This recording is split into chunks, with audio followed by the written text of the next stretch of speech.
because I was originally supposed to have another guest today, but they had an emergency meeting they had to get into. And I got some requests to do another live Q&A after our one we had a few weeks ago.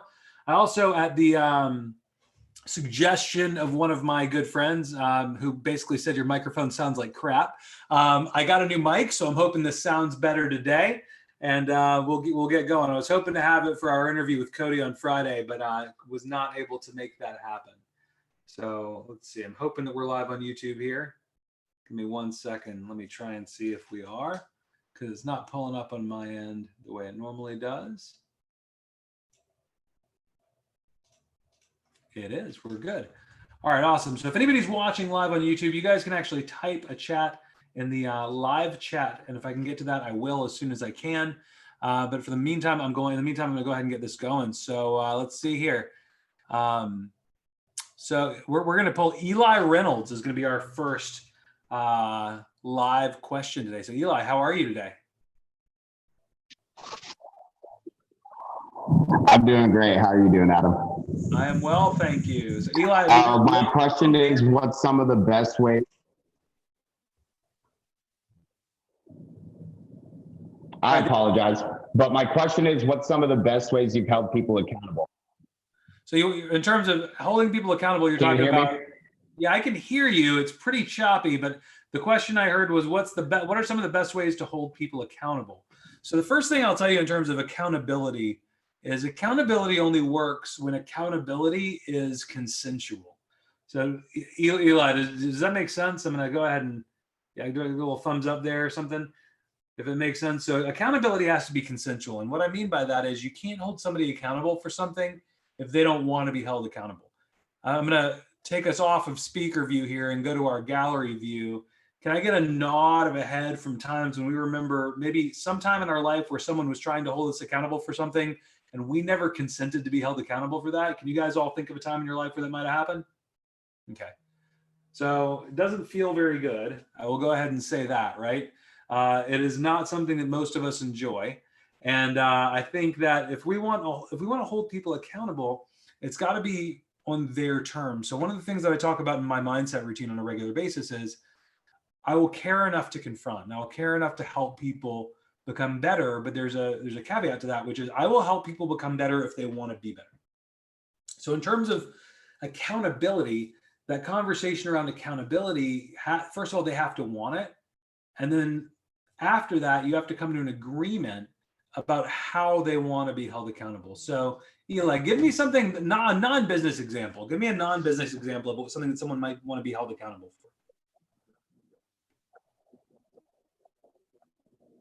You're unmuted, I think. This might be extreme, but taking care of Yeah, I'm unmuted. Can you hear me? Yep. No? Okay, I guess an extreme example would be taking care of your... Taking care of what? Sorry, man, we've got real bad connection.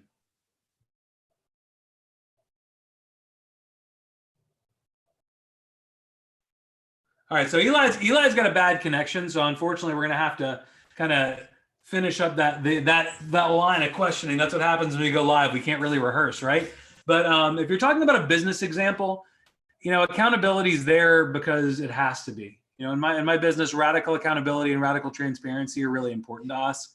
And one of the things that we talk about is that if you're going to be on the team, you know what the standards are, and people are held accountable for standards. Now, in our office, we've got blanket standards that apply to everybody. If you're going to be on the team, there's minimum production requirements you have to hit. There's attendance requirements you have to have. There's communication requirements. And part of the consent of being held accountable for those is when you are the employee of a company, you have to abide by the rules of the business, right?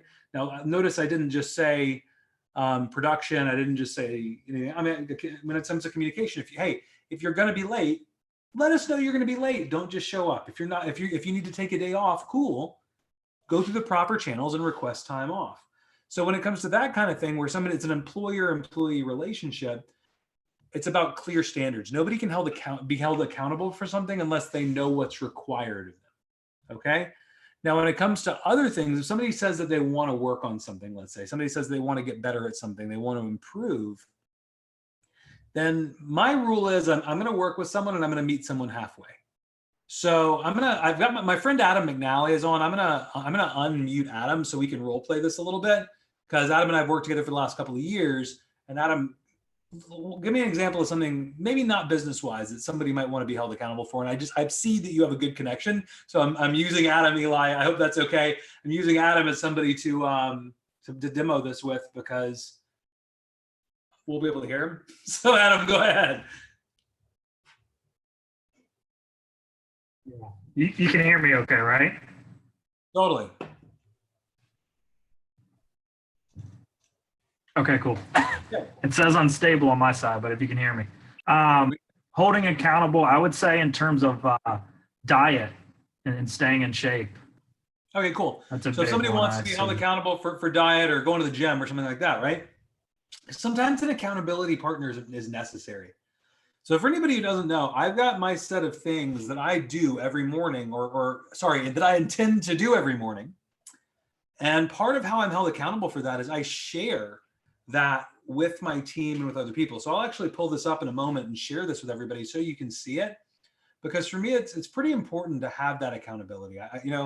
I'll tell you, this whole quarantine thing has been tough for me in certain regards. I've been exercising a lot, but I'll give you an example. I haven't been practicing yoga quite as much, because for me, I really like the interaction of being in a class. I like the energy that gets created there. I like the conversations that happen, and I like the intensity of things like manual adjustments, of being able to be corrected on things. And there's a piece of me that's like, I enjoy practicing in my basement, but getting past the frustration of not feeling myself getting any better, because Sava, who's one of my teachers who normally, does the tough manual adjustments, isn't there, helping me get into a bind or into a twist that I can't reach on my own, right? So, but if somebody tells you that as a friend, hey, listen, I really need to work on my diet, I really need to work on exercising, will you hold me accountable for it? A lot of people will just jump in and say yes. And then a lot of relationships, I think, have been screwed up because of the inability to articulately or politely hold somebody accountable, and the lack of agreement that goes in at the beginning about how someone would want to be held accountable for something like that. So for example, if Adam tells me I want to be held accountable for going to the gym 5 days a week, my response would be, cool, let's talk about how you'd like me to hold you accountable. Okay. When do we want to talk about it? Do you want me to remind you or check in afterwards? What do you want me to say to you if you do it? What do you want me to say to you if you don't do it? And how would you like me to respond if you don't do it multiple times? Because for me, when I'm coaching somebody or I'm working with somebody in a one-on-one capacity, if they fail to meet their obligation, I stop helping. Because we talk about this a lot, but you can tell what someone truly values, not by what they say, but by what they do daily, right? So if somebody truly values health, and that's why they want to work out, or they value being fit, or they value having a six-pack, whatever it is, you'll see if they really value those things by whether or not they do it. Now, one of the things I've talked about before, I don't know if it was in one of these interviews or something different, but like I got this wild hair in my ass a year ago where I was like, you know what, I think I want to have a six-pack. And then I sat down and thought about what I'd have to do that. And I'm like, not something I value. 0 carbs, 0 alcohol, and 8 days a week workouts is what I would need with my DNA. What if I just value health and flexibility and strength? What about that? What if I try and get my top 2 abs to show? Maybe the next 2 next year, right? It's just a different level. So you've got to be honest with yourself about what you really want. And so if you really care about holding someone accountable, you got to dig in and go with the Simon Sinek mindset of start with why and find out why they want to be held accountable for this. What value is it of theirs that is being honored by doing it? And how would you like to be held accountable for it? And one of my other things I did another video a few months ago about your values and your actions need to line up. So, and your words, right? So if somebody says that they value health and they eat super healthy, they go to the gym like crazy, they drink a ton of water, they do all their supplements, they're shredded, they look great, but then every Saturday night they're doing a bunch of cocaine at a club. Well, they don't value health. They value looking sexy. Just be honest about what you value. Cocaine's not healthy. So be honest, right? You value looking really good with your shirt off. Cool, rock and roll, own that shit, right? That's the reality of the situation. Okay, cool. So I got my buddy Travis Moon he's an entrepreneur in Atlanta, Georgia, is going to ask our next question here. What's up, Trav? Hey, Adam. I hope you're doing really well today. Oh, you got a great connection. That's awesome. Thank you. All right, rock and roll. Rock and roll. I probably sent you 6 questions as soon as you said to ask, so I'm going to go with my last one. If you have a top rep in your office who misses a one-on-one that they scheduled with you, and then they're freaking out about it, obviously. Remember, a lot of people who are on this call are not just in the business we're in, right? They're not in the direct sales industry, but this goes for anything. So if you've got a team member who asks you for help, they set up a time to meet with you and they don't show up for it, how do you handle it? And yes, especially when they immediately ask for your help again and immediately ask to set up another meeting where you can help them. Well, I mean, I always want to seek first to understand and then to be understood, right? So I would reach out and say, Travis, hey man, listen, we had a call scheduled this morning at 8 o'clock. Are you okay? And what would you say? What was the situation? Like, were they ill? Were they sick? Was it a situation where they got in a car accident? Like, I want to know all the details, right? Does that make sense? Are you there? Oh, you're unmuted now. So do you know what the situation is, or was it just they forgot? I think they got caught up doing something with their significant other, and they were about an hour and a half. You think they did because you think they did because you're assuming it, or because that's what they told you? I'm assuming it. I need to ask. Okay. So one of the 4 agreements is you don't make assumptions. I just got my new box set in, and actually, I just read that. I know.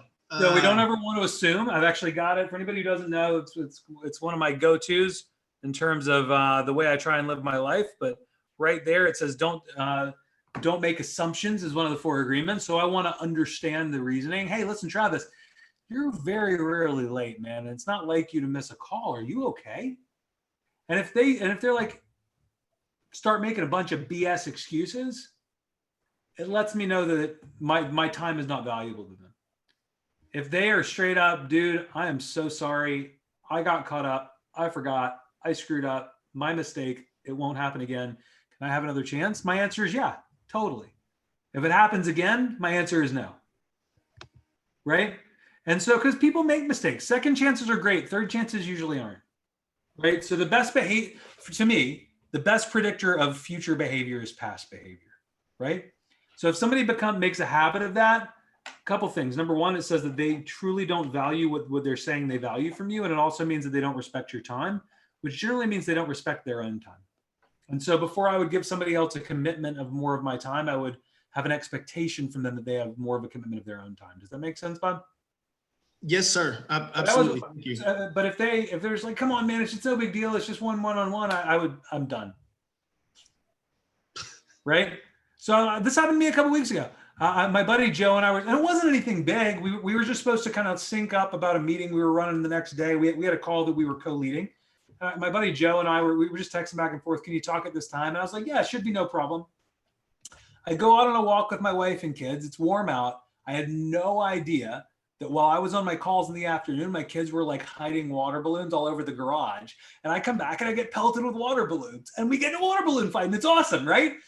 It's after dinner. We went on a walk, no big deal. And I totally spaced on the fact that Joe and I were supposed to talk. I called him afterwards. I'm like, hey, bud, totally spaced.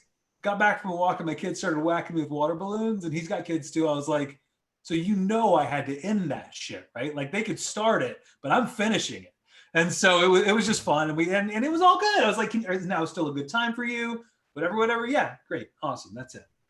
And listen, it happens. We get bit, especially like guys, this last 8 weeks has been nuts.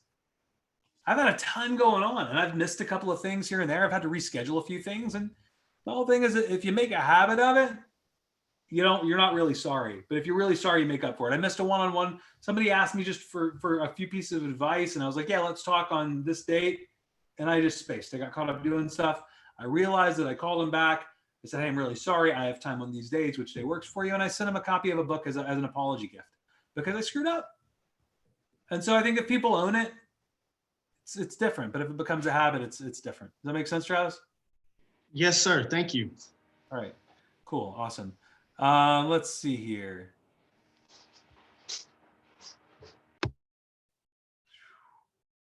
Kate. I'm going to unmute Kate here.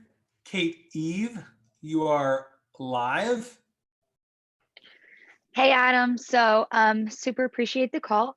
My question was, how do you really establish and sort of own your team or company, depending on who's on the call, like your vision and your values? And then how do you get other people excited about it? So how do you get other people excited about the values and the culture that you're trying to establish if you're an entrepreneur building a business? Yes, sir. So I just want to make sure I understood the question. So here's how I look at it. Is the first thing you got to do is you've got to recognize if you're going to build a business or you're going to build a team of people or you're going to be a leader to people, you've got to know what your values are, Kate. Does that make sense? Yes, sir. So it's no, sir, please. But where are you from in the South? Because it's Charleston, Awesome. Okay. I love Charleston. One of my favorite hotels in the whole South country. Carolina. I love Charleston. All right. So if you're trying to establish a culture, because what it really comes down to when people talk about an identity of a team or an identity of a company, it comes down to your culture. And your culture is really determined by what your values are. If you try and create a culture that doesn't match your values, it's going to come across as inauthentic, and people are going to tell that you're full of it, right? People won't be able to. They won't believe what you're saying. They won't buy what you're putting out there because you're in a position where you're trying to preach something that you're not practicing. And so once you've established what your beliefs are, and by the way, this is one of the reasons that to me, it's so critical to have daily affirmations or a mindset routine or whatever you want to call it. I've spent the last 4.5 years really honing in on, all right, who am I? What do I believe in? What are the things I stand for? So now as I'm hiring, as I'm recruiting people, as I'm training people, there's a constant message that these are the things we believe in. There's a constant message about integrity. There's a constant message about radical transparency. There's a constant message about always doing your best. There's a constant message about open communication. There's a constant message about taking care of other people. And so if someone's going to join our team, they're going to find out very quickly that they're not going to fit in if they don't believe in a lot of these things. People want to be around people who are like themselves. And I don't mean background or ethnicity or anything like that. I'm talking about like themselves here, right? If you find somebody who's a smart, honest, hardworking person, chances are that person doesn't want to hang out with somebody who's a scumbag and lazy, right? And so I think as you're trying to establish what you want your culture to be, is really dig in on your values, learn to articulate them, practice over and over again, saying out loud what you believe in. And go back and evaluate yourself on a daily basis of, did I act in a way that honors the things I say I value? And if you did, then you put a little check mark. And if you didn't, you got to step back and say, okay, so was I acting, against my values, or maybe are my values not what I thought they were? And as you start to really learn these things, really establish these things, what's going to happen is you're going to find that you will just naturally attract people who share similar values to you. And then as you're trying to establish what your culture is, the values will shine through in the culture. Does that make sense, Kate? Yeah, that's awesome. Thank you so much. Sure, no problem. Let's see here.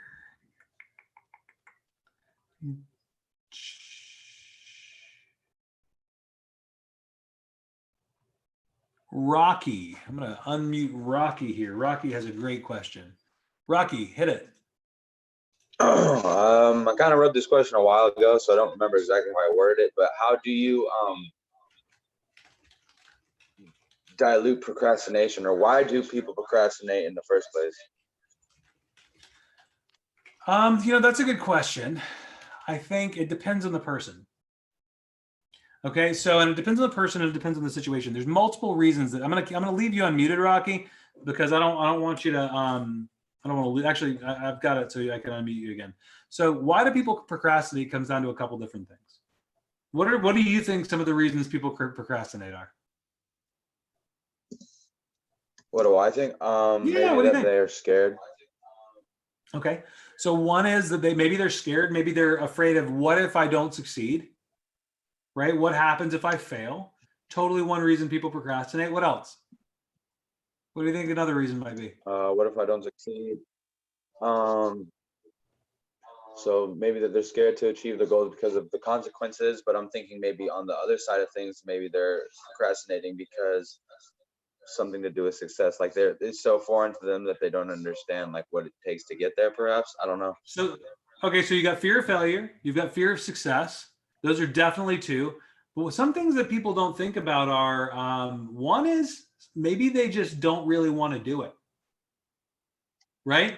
How many times have you heard about somebody, I'm going to start my diet on Monday. I'm going to start my workouts on Monday. And then, you know what? I'll start next week. You know what? I'll start the week after. When it comes down to it, it's because they're a lot of times if someone procrastinates, it's because they're saying they want to do something because they feel like maybe they should do it, but they don't really want to do it and they don't really value it. Because if they really valued it, they'd probably have more sense of urgency to get started with it. There's also another reason that people procrastinate, and it's because they feel overwhelmed and don't know where to start. And I think a lot of times, especially these days, that's what happens to a lot of people. A lot of us are presented with a lot of different things that we need to do, and sometimes they just slow down. They just need to slow down and identify, all right, where do I start? Because I think what happens a lot of times with procrastination is people aren't feeling motivated or they're not feeling inspired. They're almost waiting for this breath of inspiration to come into them to get them lit up, ready to go. And sometimes they just need to go and not wait. And I know for me, like in this last few weeks, it's been interesting because we're in my business that we're in the outsourced direct sales industry, we're about to take on a whole new set of challenges that we've never done before. And over this, last week, towards the end of the week, I started feeling a little overwhelmed. I'm like, we've got this whole new online training we've got to do. We've got to onboard new reps. We've got to hire back reps that were laid off. We are going to continue training existing people. We have all this new stuff. And there's this piece of me that just wants to shut down and go like have a couple cocktails and play guitar in my porch for a while. Or that part of you that wants to just go play video games, or that part of you that wants to do pretty much anything, vanish into social media or whatever it is you do to distract yourself when you don't know where to start. And so this is one of those situations where you've got to take a step back and just prioritize things and figure out that if you don't know where to start, the best place to start is by making a list of all the things you have to do. And enlist help if you need it. Because sometimes we can't do this totally on our own. Does that make sense, Rocky? Yes. All right, cool. Hopefully that answered your question. Let's see. Jasmine Bennett is going to be next. Jasmine, where are you from? I am from Alabama in TUI's office. Cool. Wonderful. So tell me a little bit of what's your question? So how do you eliminate complacency and losing student mentality? Or like, in other words, how do you make sure you're continually growing and learning as a leader? So once you feel like you've started to get things down, it is definitely easy for somebody to kick on cruise control, right? Is that kind of what you're talking about, Jasmine? Here, I can re-unmute you so we can make it a conversation. So, yeah. So you start doing pretty well. You get this feeling like you're kind of going, and then the next thing you know, you realize you've been in cruise control and you're not learning, you're not growing, you've lost your student mentality. I think it's a fair statement that almost everyone has experienced this at some point in their lives. I know I have. I've definitely had times in my life where I was doing really well and things were going well, and maybe I got a little too big for my britches. I lost some humility, or I started getting a little complacent, a little fat and happy, right? And so I think part of this is you've got to have people you can talk to regularly. And if you really value learning, growth, development, and progress, then what you've got to do is you've got to have people who you can go to and say, hey, we need to regularly check in so that you can hold me accountable for continuing to grow. And then it's about going back to that accountability thing. So here, I'm going to share my screen for a sec. Let me pull this up for a second here. I'm gonna share my screen because this is something that I've been doing for the last 2 years now. And this is my accountability goal tracker. So I've got Book of Awakening that I want to read it's actually downstairs. I do my daily mindset routine. I'm reading through the Daily Stoic, which you'll notice is all blank through here because I just started a few weeks ago. 14-hour fast, I did a crap job with for a while, been a lot better lately. Meditation, doing some kind of yoga, exercising and stretching, and doing skincare. So these are 1, 2, 3, 4, 5, 6, 7 different things that my goal is to do these things every day. Okay. In addition to that, I'm tracking any hours of yoga, additional exercise, nonfiction books, text talks, and videos that I'm doing on a daily basis. And so what I'm able to do is I'm able to dig in and keep track of all the things that I'm reading, all the things I'm watching, the exercise, the meditation, the yoga, and hold myself accountable. So this weekend, we were having some repairs done on my house. I went up and stayed with my in-laws for a couple of days. I was crap in terms of mindset routine, daily stoic, fasting, meditation. Didn't work out on Saturday, and just really got off my game. So the key is when you drop the ball, you pick it back up immediately, right? So this morning, got my Book of Awakening, mindset routine. Haven't done stoic or meditation yet, but did a 14-hour fast. I did a workout at home this morning and did my skincare routine. And then you'll know I've got this shared. This document is shared with a whole bunch of people. Now, I don't know if anybody ever actually looks to see if I've done what I said I was going to do, but I sure as hell know that someone can. And for me, having 20 people or 30 people or more, I think actually, who can check in at any point in time and see if I'm walking my talk is a great way to hold me accountable. And so for you, Jasmine, it may be, can you think of 1 or 2 people in your life that if you said, hey, I want you to hold me accountable for this, that they'd be willing to help you with it? Definitely. Okay. So what kind of conversation could you have with them? Just I want to make sure that I'm practicing my lunchtime breakdown every day. Can you just hold me accountable? Maybe check in this time, make sure that I've got it done for that day. Cool. And then exactly what we talked about with our earlier conversation, we were talking about holding people accountable, right? It's about asking for accountability, it being consensual, and then also having goals set for yourself about how you want to raise your lid. Because I do think that that's really important. John Maxwell said that the level of the team will rise to the level of the leader. And I think that if you got to recognize that if you're paused in your development as a leader, the best and brightest people, one of 2 things will happen. They'll bump up against where you are, and they'll either become complacent themselves, or they'll leave and go find someone who can lead them to the promised land. So you've got to have this mindset that you constantly want to challenge yourself to be better so that you can attract the best people and go on and help with that. Does that make sense? Yeah, thank you. Okay. Let me pull up somebody else here. All right. So Evan has a question about momentum. So Evan, go for it. Well, thank you, Adam. Pleasure as always. So what is your take on momentum? And then like you personally, what practices do you do to build momentum within your business and then in your life, personal life? And then kind of expanding off of that, like how do you maintain it best? I think that's a great question because the concept of momentum is important, right? It's the idea that an object in motion stays in motion and an object at rest stays at rest. So I think momentum is also very similar to the concept of consistency.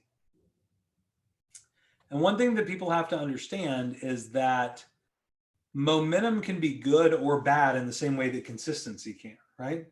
So one of my best friends is my friend Chris Allwater. Is Chris on this call today? Let's see if Chris is here. Chris is here. So Chris, I'm going to go ahead and call you out here. Who's your favorite football team? The Cleveland Browns. So Chris, are the Cleveland Browns masters of consistency? Not this year, clearly, because this is their year, but up until this year, how are the Cleveland Browns in terms of consistency? Since I've been alive, that's all I could speak for. They've been pretty bad at that. No, they've been great. Are you kidding me? Very consistently bad. Yeah, they're like the most consistent, right? Cleveland Browns are super consistent. Do the Cleveland Browns have momentum? Negative momentum. Negative momentum. Hell yeah, they absolutely have momentum, right? So the reason I bring this up, Evan, is momentum and consistency can be tricky questions and tricky comments because it is very easy to gain negative momentum or positive or negative consistency, right? So I think that as we're talking about momentum, it's about knowing where we want to go and recognizing progress as it occurs. Because I think a lot of people grade or judge themselves on how close they get to hitting end result goals. And they fail to recognize progress, and they fail to recognize when things, they fail to recognize efforts is probably the way I want to put it. And so I think as we're talking to people, we've got to have constant conversations about momentum and consistency. And when momentum is going the right direction, we've got to talk about how to capitalize on it. And it's about constantly pointing out when people are doing something well. Evan, hey, listen, I've been noticing you're doing a great job with this. I want to make sure you know you're doing awesome. What can I do to make sure you keep this up? How can I support you? And if somebody's got negative momentum in the other direction where excuses are growing, bad outcomes are growing, people's direction is going the wrong way, well, then you have to have conversations with them in the opposite way and say, listen, Evan, I'm starting to see some negative trending here. Like you were super consistent for a while. I'm starting to see you're showing up a little late. You seem to like be really tired in the mornings. And that's where you dig in and you start with heart, right? Which is, are you okay? This doesn't seem like you. You know, is there something going on? Are you okay at home? It seems like your confidence is a little bit off. It seems like your motivation's a little bit off. What can I do to help and support you? And so the best way to maintain or manage consistency and momentum is to recognize, is really take the time daily to recognize where someone's direction and trajectory is and see, all right, am I moving the right direction? Am I moving the wrong direction? If I'm moving the right direction, how do I accelerate it? If I'm moving the wrong direction, how do I slow it so that we can turn it around? And I think one of the mistakes that people try and make is if somebody's going in the wrong direction, they try and turn them around. You can't turn them around. You've got to stop it first. Imagine a boat that's going this direction, a sailboat, right? If they try and make a 180-degree turn all at once, they're going to fall over. So you've got to stop the boat or slowly make the turn, right? Think about a train. If a train's going on the tracks this way, you have to stop it before it can start going the other direction, right? And so momentum, that's how momentum works, is you've got to recognize, all right, what's going to drive the momentum or in the direction we want it to? What's going to stop it? And if something is going the wrong way, how do we put a stop to it so that we can begin changing behaviors? Does that make sense? Yeah, no, definitely. Thank you. Awesome. All right, so Hannah, you are up. I'm going to unmute you. Hello, what question do you have? Hello. Thank you for knowing my name, by the way. You were like the only one that actually knows how to pronounce my name. And I was like, Adam's Jewish, awesome. Okay, so I want to know, when you have your goals, do you set yourself rewards or consequences if you reach them or if you don't reach them? It's a great question. I do think it's really important to set rewards and consequences for yourself. Now, I think especially as somebody when it comes down to financial stuff.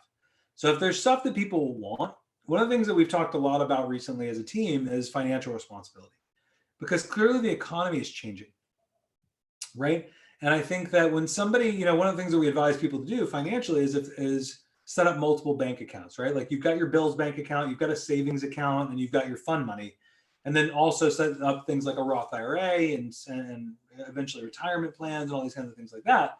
But early on, like let's say somebody wants to get a new suit or they want to get a new car or they want to buy a fancy pair of shoes or a nice bag or whatever it is, I'm a huge fan of setting financial rewards that you've got like a minimum floor that you allow your savings to be at. My recommendation for most young people is to try and get to a point where you have 6 months of all your bills paid, cash in the bank. If you've got 6 months of all your bills paid, cash in the bank. So no matter what happens, you can pay all your bills for 6 months. It gives you a lot of confidence and a lot of freedom, and it takes away a lot of stress, especially if you work in a commission-based industry, which I have done for my entire adult life. I have never, except when I was substitute teaching, and by the way, I was still working in the evenings because you didn't make any money doing that. I have never worked for a salary. I have only ever worked where I kill what I eat, or I eat what I kill, sorry. So for me, I've had to set goals for myself where I want to buy a new car. So I'm going to set a goal for myself where I do this, or I want to buy this nice thing. So I would set a floor for yourself where your savings has 6 months worth of your bills. And let's say you want to reward yourself for doing that, and you want to get a, really nice pair of shoes, $500 or something like that for a pair of shoes. Well, as soon as you save 500 over where that floor is, you can do that for yourself. And if let's say that you have a goal of getting promoted, or you have a goal of helping accomplish something, you've got whatever the goal is. I'm a huge fan of setting goals for yourself of things that you want to accomplish. In terms of negative consequences, it all depends on how you're motivated. For some people, having negative consequences will kill their confidence and will 100% make it so that they're going to go to gain the negative momentum that we were talking about just a minute ago. For some people, having negative consequences, there's the concept of the carrot and the stick, right? And you've got to know what motivates you.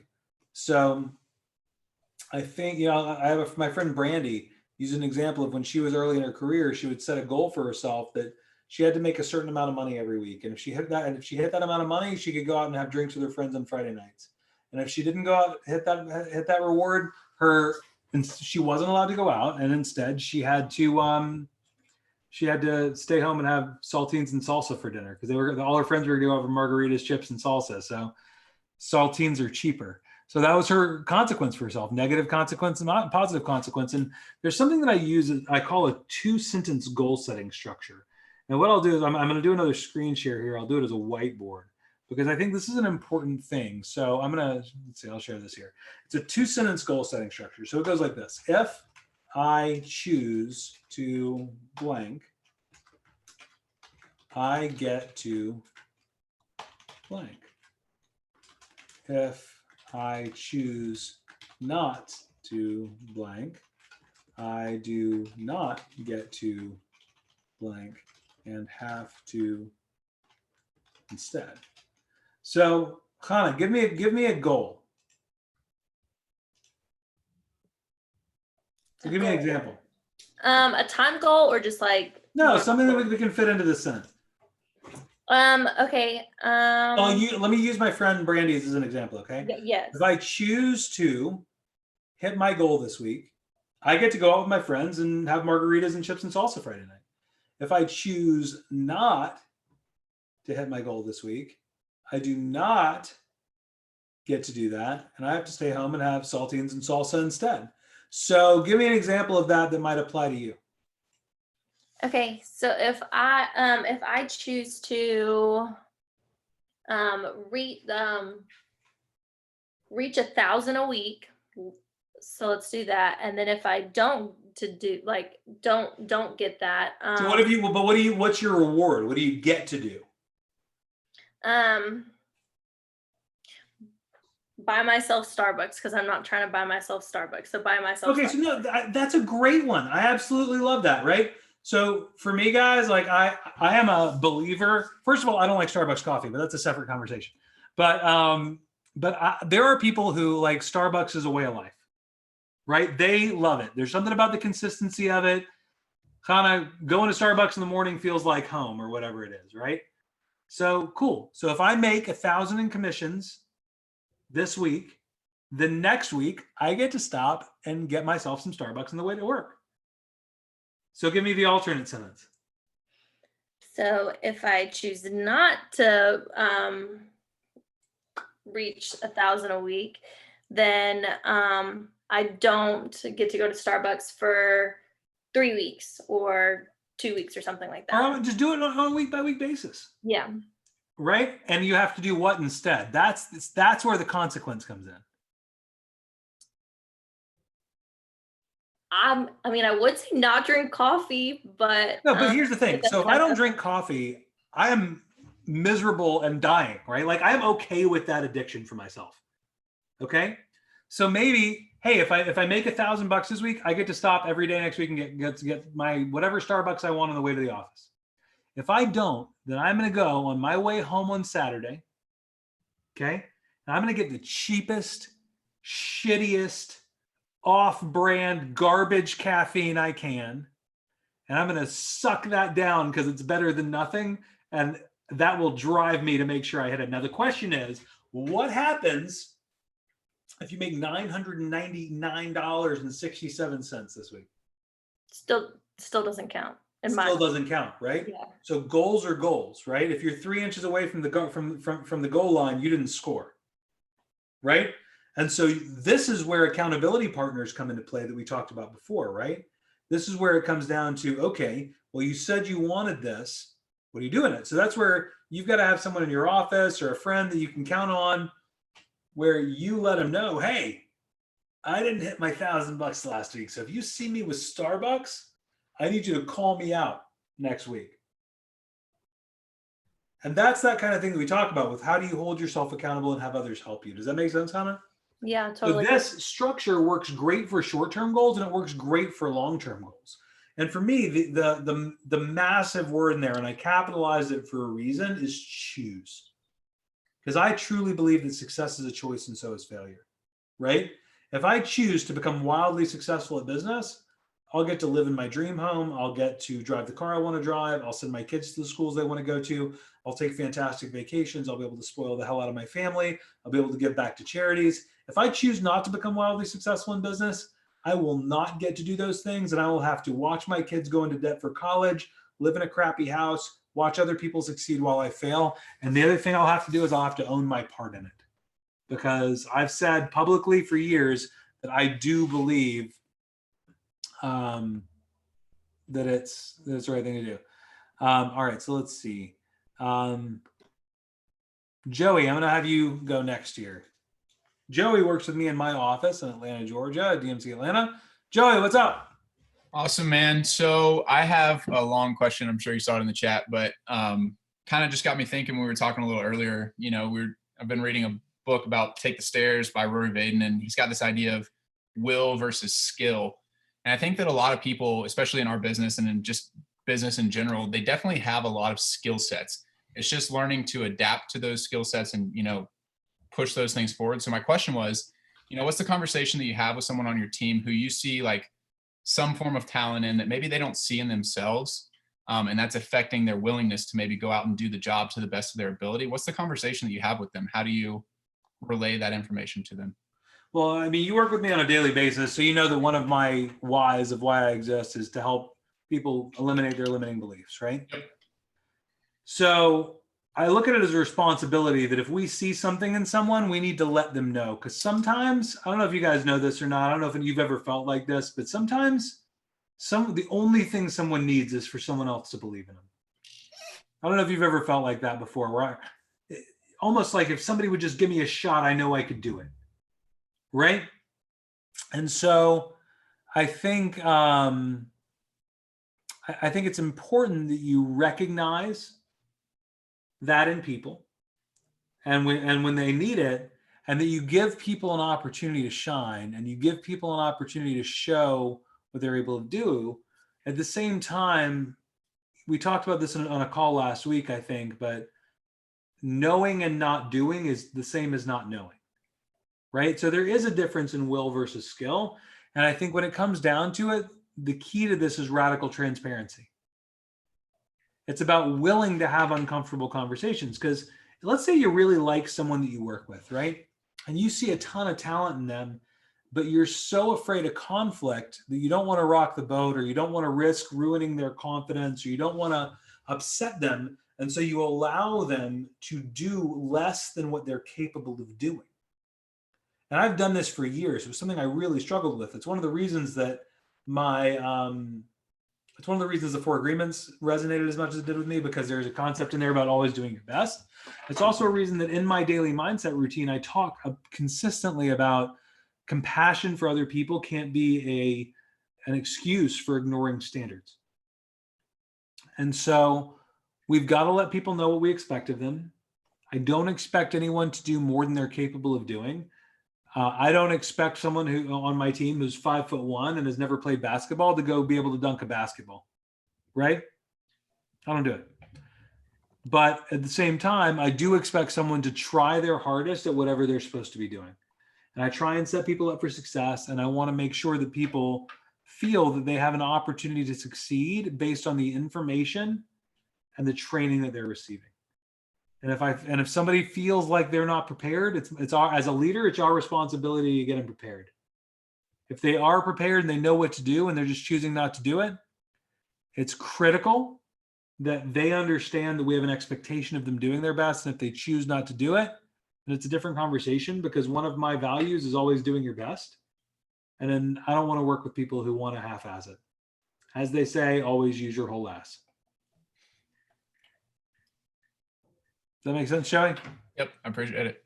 All right, Adonis, you're up. Adonis, where are you from? Charleston at Ryan Hunsucker's office. Man, we got all kinds of Charleston going on today. Yeah, no kidding. So, first of all, I just wanted to thank you for being on this call. And so my question is, in a merit-based business like ours, you would think naturally that it would be obvious, that one of the best ways to succeed is to just go all out and put everything into it.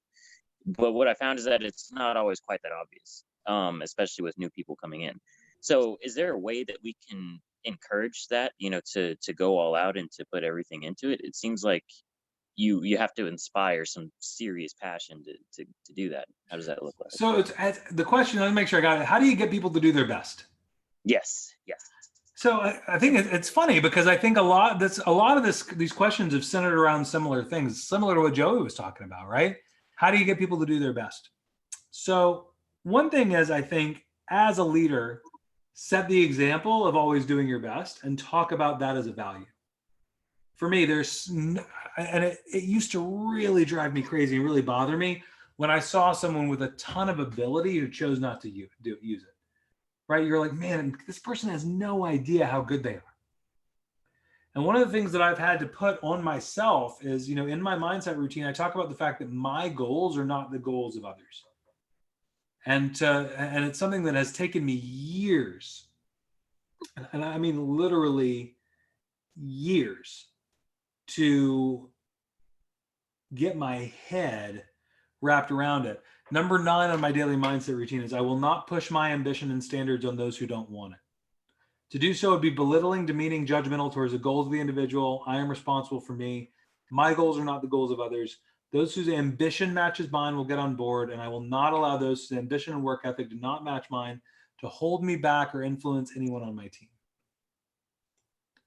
And so, Adonis, part of it is I let people know early on what I stand for.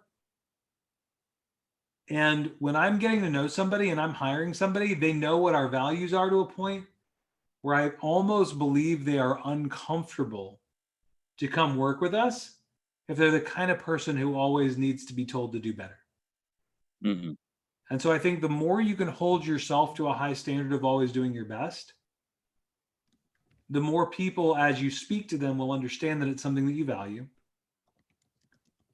And that'll be translated, and then people who don't live by that aren't going to want to be around, because they won't be comfortable. They're going to feel like a fraud. And for me, I know this probably sounds harsh, but if someone doesn't want to do their best, I don't want to work with them. And part of the reason people don't want to do their best now, it's generally because they're trying to put a square peg into a round hole. They're trying to make something work. Because if they actually wanted to succeed at something and they had the framework in which to grow, they would do their best. So generally, by not doing their best, it says that they don't really want it. It goes back to that example of people's values needing to line up with their words. Does that clear that up for you, Adonis? Absolutely. Awesome. Very cool. Nicholas Broyles. What's your question? I just wanted to know if your list of affirmations, I know it's pretty long, if they're available somewhere. So they're not available anywhere written, Nicholas, but if you look on the YouTube channel, which is youtube.com/Adam Dorfman Learning, it's broken up into 3-part video where I actually read through them, share them, and go through some of the reasons behind different pieces of them and how they came to be. Awesome. Thank you. Sure. No problem. Keenan Gresham, you are next. Trying to unmute you there. Okay, can you hear me? Yeah. Perfect. So my question is very simple. with all of this free time that we are seeing ourselves have during this whole quarantine pandemic, how do you make sure that you're filling this free time with something that's more towards your productive and personal growth instead of just filling it with that meaningless time filling task, surfing the web, Facebook, stuff like that? Okay, so stay unmuted for me, but part of it is recognizing that it is okay to do some things that are leisure. So part of the way I like to look at it is if you find that you're somebody who struggles with that, and you find that you're struggling with discipline, right? And you find yourself getting sucked into like time vampire kind of activities, get really disciplined with your Google Calendar and put everything in there. So if you know there's a book you want to read, calendar time to read your book. If you know that you want to play with your son and your daughter, calendar time to play with your son and your daughter. Calendar time to study, calendar time to practice, calendar time to do the things that you need to do. And then also calendar your black hole time. And what I mean by that is if you want to go play video games for 2 hours, cool. Just put it on the calendar, set a timer. Don't let yourself play for 6.